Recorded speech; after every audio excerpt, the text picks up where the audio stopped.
enhanced. Senator Ted Cruz, he had some very critical words thrown at him by the Houston Chronicle today, the paper that endorsed him.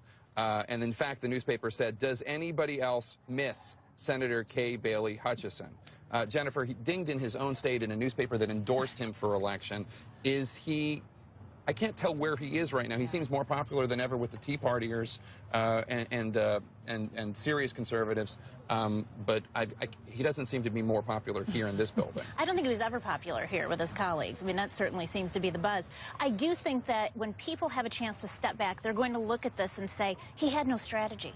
I mean, there was no strategy here. This was never something he was going to be able to win.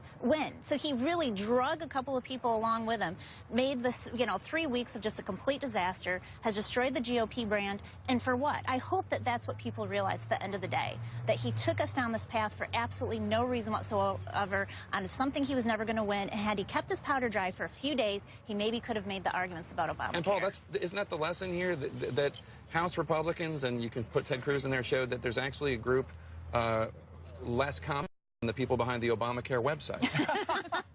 I agree with everything Jennifer said, except this. Ted Cruz is a big winner. Yeah.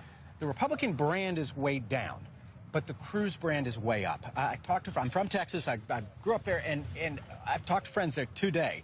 And the business community is furious. Business Republicans are furious.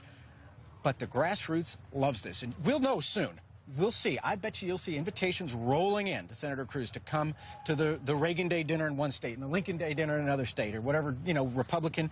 He's going to be a huge draw. I think this is a big win. And so the lesson that he takes from this, I suspect, is I'm bigger than the party.